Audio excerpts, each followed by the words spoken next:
మనకి ఎక్కడి నుంచి అడుకోవాల్సింది. ధన్యవాదాలు గురుగారు. కొత్త కొత్త విషయాలు ఎన్ని కాదు కొత్త తెలుస్తున్నట్టు అనిపిస్తూ తెలియడం లేదు. వాస్తవం చెప్పాలి, తెలుస్తున్నట్టు అనిపిస్తుంది. నేను అనేది అది మనకంతా తెలుసు అనుకుంటాం, తెలియదు కానీ తెలిసినట్టుగా ఉంటుంది అనిపిస్తుంది.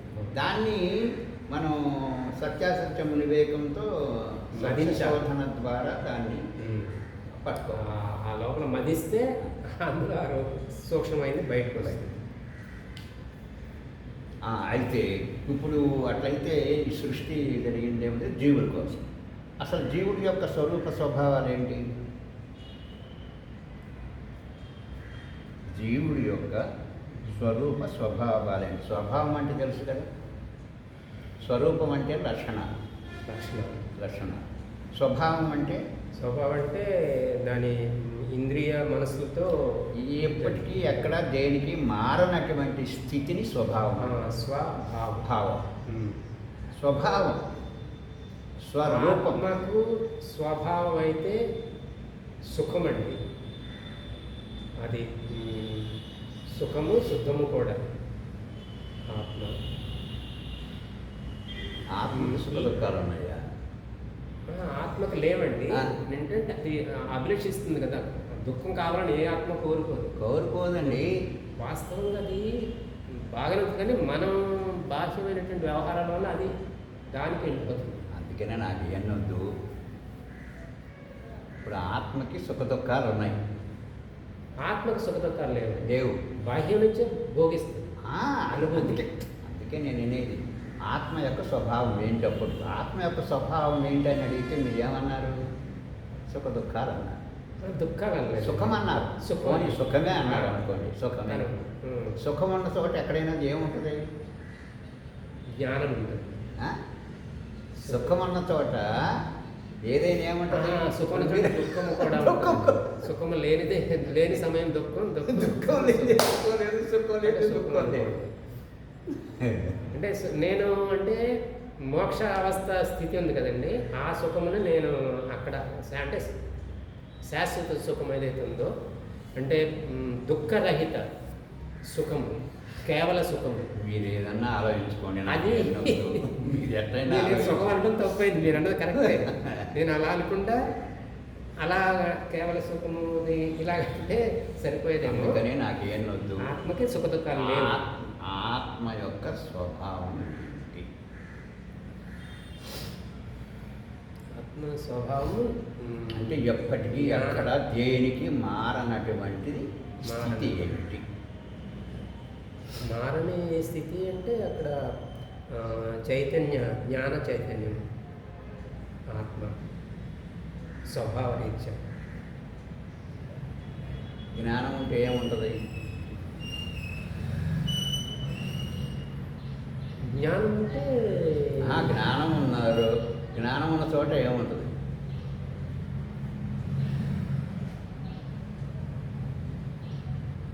జ్ఞానం వల్ల జ్ఞానం కదా మీరంది, జ్ఞానం కదా. జ్ఞానం ఉన్న చోట ఏముంటుంది? ఏ వస్తువుపైన జ్ఞానం ఉంటే అది దాంతో పాటు ఏముంటుంది? జ్ఞానం, అభయం కూడా. ఇవన్నీ వద్దు, మీకు ఇంకొకటి జరిగి మీ జరిగినవి జరుగుతా. ద్వా సుపర్ణ సయుజ సఖాయ. ఇప్పుడు చెప్పండి. ద్వా సుపర్ణ సయుజ సఖాయ. రెండే రెండు, ఆత్మ పరమాత్మ. సయుజ సఖాయ, చక్కగా రెండు కలిసి మిత్రభావంతో ఉన్నాయి. సఖాయ. సమానం వృక్షం పరిషస్వజాతి. సమానం వృక్షం వృక్షం అనే ఈ ప్రకృతిని ఆశ్రయించి ఉన్నాయి. సమానం వృక్షం పరిషస్వజాతి. తయోర్ అన్య విఫలం స్వాదువత్తి. అందులో ఒకటి ఈ ప్రకృతి అనే పండుని అనుభవిస్తుంది, భోగిస్తుంది. అంటే ఏంటి? ఈ అందులో పరమాత్మ జీవాత్మమే ఇది భోగిస్తుంది ప్రకృతిని. కానీ అన్య అనే పరమాత్మ మాత్రం భోగించక కేవలం సాక్షిభూతుడిగా ఉండి ఇదంతా చూస్తుంది. ఆయన ఇక్కడ సాక్షిభూతుడు, ఏం కనపడింది? పరమాత్మ సాక్షిభూతుడు. ఇప్పుడు సమాన వృక్షం అనేటప్పటికీ రెండు దాంతో కలిసి ఉన్నాయంటే ప్రకృతిలో పరమాత్మ ఉన్నాడు, మనలో కూడా పరమాత్మ ఉన్నాడు అనేది తీసుకుంది. సమాన వృక్షం. సమాన వృక్షం పరిశీలించలేదంటే అది తినడం లేదు, ఇది తింటుందండి.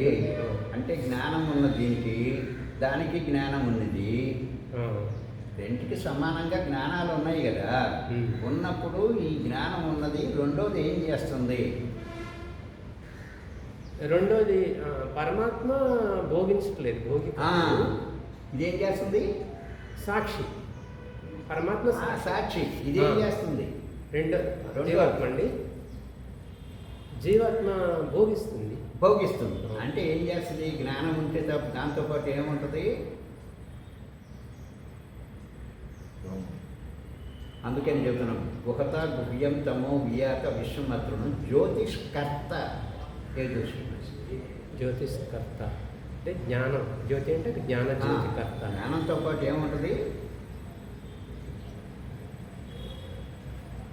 ఆ జ్ఞానం ఉన్నవాడు ఏది చేస్తే అది వాడికి సంబంధించింది అవుతుంది, కర్త అవుతున్నాడు. అంటే వాడు ఆ జ్ఞానం ఉన్నాడు ఏం చేస్తున్నాడు? కర్మ చేస్తున్నాడు. కర్మ చేస్తున్నాడు. అంటే జ్ఞానం ఉన్న చోట ఏముంటుంది? కర్మ ఉంటుంది. అది జ్ఞానం ఉన్న ఎక్కడైనా సరే సొంతంగా దానికి జ్ఞానం ఉన్నది అంటే ఖచ్చితంగా కర్మ ఉండాలి. కర్మ ఉంటుంది, జ్ఞానము ఖచ్చితంగా ఉంది. మీరు చెప్పిన అందుకనే దానికి కర్త అవుతాడు. జ్ఞానము కర్త, కర్మ. జ్ఞానం ఉన్నప్పుడు ఎక్కడ ఉంటే ఉందో అక్కడ క్రియ కూడా ఉంటుంది. అది క్రియ ఎక్కడైతే ఉన్నదో అది వాడే కర్త అవుతున్నాడు. అంటే ఇప్పుడు జీవాత్మ యొక్క స్వభావం ఏంటి? క్రియ, జ్ఞానం, క్రియ. అంటే రెండే, జ్ఞానము కర్మ. కర్త కర్మ క్రియ కదా. కర్తేమో జ్ఞానక్రియలు, కర్మ చేయటం వలన దాని యొక్క ఫలం అనేది క్రియ రూపంలో వస్తుంది. అంటే ఇప్పుడు మీరు అన్నదానికి ఇప్పుడు సూక్ష్మత జ్ఞానం ఉన్న చోట కర్మ ఉండాలి, అది క్రియారూపం పొందాలి. లేకపోతే ఈ జ్ఞానం బూడిదలో పోసిన పన్నీరే క్రియగా మారకపోతే. అందుకే కదా మనం చేసుకున్న కర్మకి మనమే ఫలం అనుకుంటాం. అవును. అందుకని ఎప్పుడైనా సరే జీవాత్మ యొక్క స్వభావం ఏంటి? జీవుడి యొక్క స్వభావం జ్ఞాన కర్మ. జ్ఞానం. జ్ఞానం ఎక్కడైతే ఉందో అక్కడ కర్మ ఉండాలి. క్రియ కంపల్సరీ. అది ఉండబట్టే ఈ మహావిశ్వాన్ని తను తయారు చేస్తుంది.